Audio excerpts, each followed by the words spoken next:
Good evening friends, welcome to CTET Guru.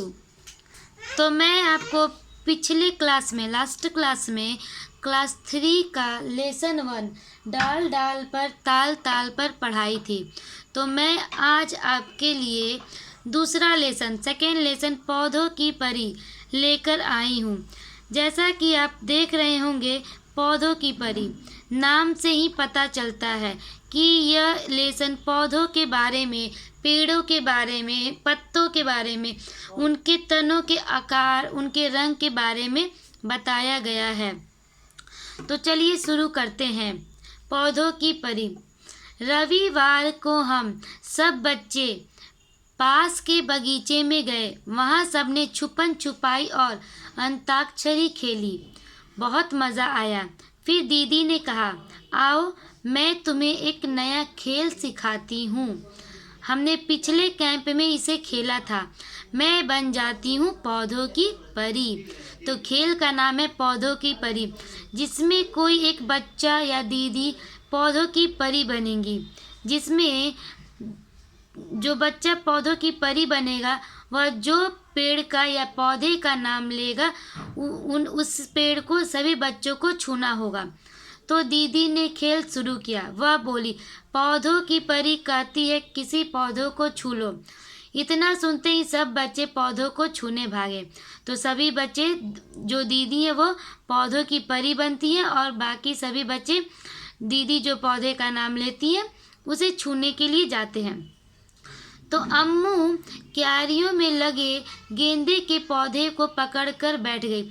तो जो अम्मू नाम की लड़की है यहाँ पे, वह क्यारी में गेंदे का पौधा हमेशा क्यारी में ही लगता है, कतार में ही लगता है। हमेशा याद रखिएगा। यह क्वेश्चन आ सकता है कि गेंदे का पौधा कैसे लगता है, तो क्यारी में लगता है। शबनम ने चमेली की बेल को छू लिया। शबनम जो है वह चमेली के बेल को छूती है। और दयाराम नीम के पेड़ को पकड़कर खड़ा हो गया। माइकल ने मेहंदी की झाड़ी को छू लिया। तो मेहंदी झाड़ी होती है, पेड़ नहीं होता है। याद रखिएगा कि मेहंदी का पेड़ नहीं होता है, मेहंदी की झाड़ी होती है। तो यहाँ पे हमारा कंटेंट निकला कि गेंदे हमेशा क्यारी में लगती है और मेहंदी एक झाड़ी होता है। बच्चे, तो यहाँ पे आपका कंटेंट निकल गया और यहाँ पे पेडागोजी निकलती है कि बच्चों से इस बारे में बातचीत की जा सकती है। उनके यहाँ छुपन छुपाई, अंताक्षरी आदि खेलों को किस नाम से पुकारा जाता है। दीदी बोली, अरे वाह, सबने एक एक पौधे को छू लिया। जरा देखो तो सबके पौधे कितने अलग अलग हैं। शबनम बोली, दीदी आप भी तो छोटे छोटे पौधे पर बैठी हो। तो सोचिए, दीदी घास किस पे बैठी है? दीदी घास पर। और घास क्या है? एक पौधा होता है। जब भी आपका आए सीटेट में कि घास क्या है, तो घास एक पौधा है, कोई झाड़ी नहीं है, पौधा होता है घास। सोचो तो दीदी किन पौधों पर बैठी होंगी। खेल फिर से शुरू हुआ। अब पौधों की परी ने कहा, एक ऐसे पेड़ को छुओ जिसका तना या तो बहुत मोटा या फिर पतला हो। तो देखिए, नीम का तना और छुआ गया है, जिसमें नीम का तना पतला और मोटा होता है। बच्चे फिर भागे मोटे और पतले तने वाले पेड़ों को छूने। क्या तुमने कोई ऐसा पेड़ देखा है जिसका तना चित्र में दिखाए गए पेड़ जितना मोटा हो? तो हाँ, हमने देखा है नीम के पेड़ के तने पतले होते हैं। माइकल को खेल बड़ा रोचक लगने लगा था। खेल में परी बनकर वह सब बच्चों पर अपना हुक्म जो चला सकता था। वह बोला, अब मैं बनूंगा पौधों की परी। अब माइकल को बहुत मज़ा आने लगा। अब वो बोला, मैं भी खेलूंगा, मैं भी बनूंगा पौधों की परी। पर मैं परी, क्योंकि वह तो लड़का था। चलो बन जाता हूँ। सब हंसे और करने लगे परी के आदेश का इंतजार। माइकल बोला, सब बच्चे जल्दी से मुझे कुछ पत्ते ला कर दो। दीदी ने कहा, लेकिन ध्यान रहे तोड़ कर नहीं। सब दौड़ पड़े और जो पत्ते नीचे पड़े मिले उन्हें उठा लें। हमेशा बच्चों को पौधों के पत्तों को तोड़ने के लिए कभी नहीं कहना चाहिए। हमें हमेशा सूखे पत्तों, पौधों से जो गिरे हुए पत्ते हैं उन्हें ही कलेक्ट करने के लिए बोलना चाहिए। पौधों से पत्तों को नहीं तोड़ना चाहिए। बच्चे यह खेल कर पेड़ पौधों में पाई जाने वाली विविधता को देखकर महसूस कर पाएंगे।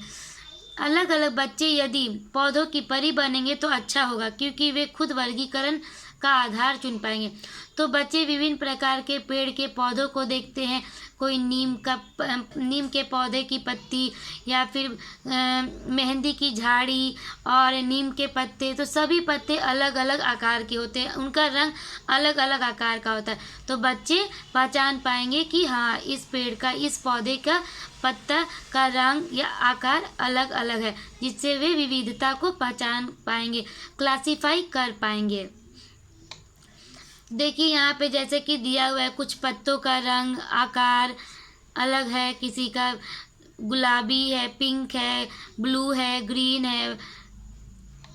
दयाराम ने कहा, मुझे तो पता ही नहीं था कि पत्ते इतनी तरह के होते हैं। देखो, कोई गोल है, कोई लंबा है और कोई तिकोना है। जैसा कि आप देख सकते हैं कि कोई पत्ता गोल है, कोई तिकोना है, किसी की कोन निकली हुई है, कोई लंबा है।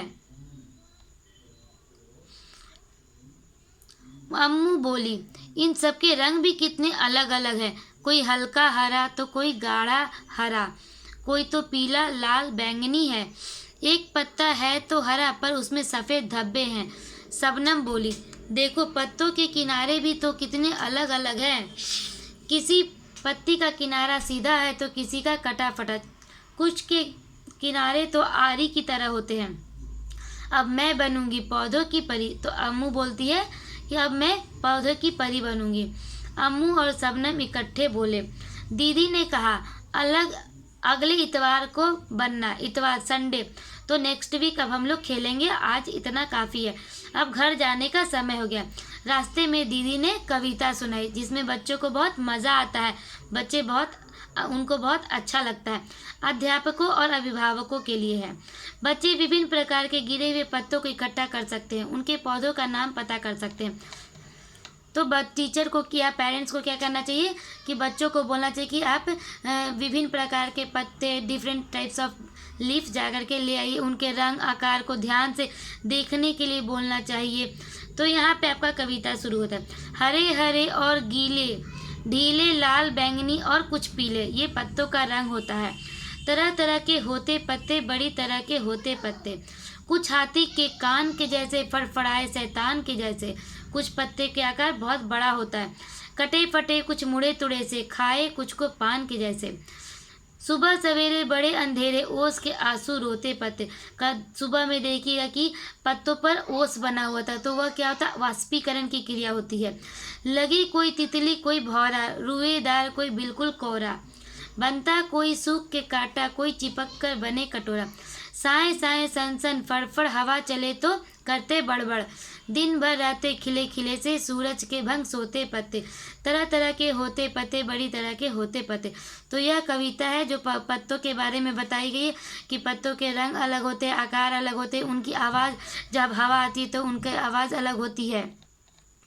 तो बच्चों को कविता बहुत अच्छी लगती है, लेकिन हमें बच्चों को कविता याद करने के लिए नहीं बोलना चाहिए। अगर उनका मन है तो वो हमारे साथ गा सकते हैं, लेकिन उन्हें याद नहीं करवाने के लिए बोलना चाहिए, क्योंकि याद कभी भी एनसीएफ याद को, रोट मेमोरी को फॉलो नहीं करता है। वह हमेशा बोलता है कि बच्चे साथ में गाएं तो ठीक है, अगर बच्चे याद करेंगे तो बच्चे चीज़ों को समझ नहीं पाएंगे। कविता के चारों तरफ बने पत्तों में रंग भरे। तो यहाँ पे देखिए बच्चों ने कुछ पत्ते, सूखे पत्तों को ले करके कुछ चित्र बनाए हैं। कुछ बर्ड्स है, कुछ चूहा है, तो हाथी है। तो बच्चे ने सूखे पत्तों का प्रयोग करके, यूज़ करके एक्टिविटी किया, जिसमें बच्चे बहुत क्रिएटिविटी आएगी इन चीज़ों को करके। बच्चे पत्तों के रंग को देखेंगे, उनके स्मेल को देखेंगे। कुछ पत्तों का स्मेल अलग होता है, कुछ का अलग होता है। जैसे धनिया का पत्ता अलग होता है, नीम का पत्ते का स्मेल अलग होता है, आम के पत्ते का स्मेल अलग होता है। तो बच्चे महक करके भी पत्तों के बारे में जान सकते हैं।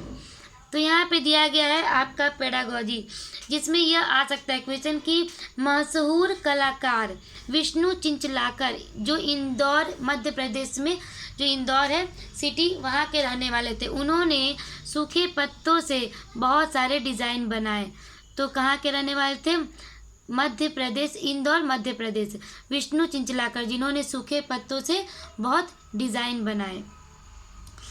यहाँ पे हम टीचर बच्चों को बोल सकते हैं कि कोई भी एक पेज लेकर के किसी भी तने के पास जा कर के मोम कलर लेकर के या क्रायॉन्स लेकर के रगड़े, जिससे तने का आकार उस पेज पर आसानी से छप जाता है। यहाँ पे आप देख सकते हैं कि दीदी है जो जा कर के किसी पेड़ के तने पे पेज को रख करके क्रायॉन से रगड़ती है तो वह तने का आकार उस पन्ने पर बन जाता है। यहाँ पे पत्तियों को बनाया गया है। तो इस तरीके से बच्चों में एक्टिविटी कराई जा सकती है। उसके बाद यहाँ पे देखिए एक बच्ची पढ़ रही है जिसमें विभिन्न प्रकार के पत्तों, बेडशीट, पिल्लो कवर, कर्टेन और फोटो फ्रेम में डिफरेंट टाइप का फ्लावर और लीफ का शेप बना हुआ है। तो ऐसे बच्चे देख पाएंगे और समझ पाएंगे। पेड़ पौधों के बारे में जानकारी लेने के लिए बच्चे अपने बड़ों से पूछे अथवा किसी किसान या माली से पता करें। पेड़ पौधों के प्रति संवेदनशीलता, उनसे जुड़े अनुभवों को छोटे छोटे किस्से सुनाकर विकसित करें। हम बच्चों को बोल सकते हैं कोई भी एक प्लांट लेने के लिए, उनको अडॉप्ट करने के लिए, प्लांट को वो डेली वाटर दें, डेली उसको बढ़ते हुए देखें, तो उस बच्चे को उस पौधे के प्रति संवेदनशीलता आएगी। तो हमें बच्चों को एक एक प्लांट अडॉप्ट करने के लिए प्रेरित करना चाहिए टीचर्स को। तो बच्चों को किसी, यहाँ पे जैसे वो बताया गया आपका पेडागोजी में कि बच्चों को किसी एक पेड़ से रिश्ता बनाने के लिए प्रेरित करें, उसे पानी देना, उसकी देखभाल करना, उसको बारीकी से देखना आदि। इससे पर्यावरण के प्रति उसका लगाव भी बढ़ेगा। तो वह इन्वायरमेंट को समझ पाएंगे, वो अपनी लाइफ के साथ उनको जोड़ पाएंगे। तो दोस्तों यह रहा आपका सेकेंड लेसन पौधों की परी। उम्मीद है कि आप लोगों को समझ आया होगा। अगर कोई डाउट है तो कमेंट सेक्शन में दे दीजिएगा। आज के लिए इतना ही।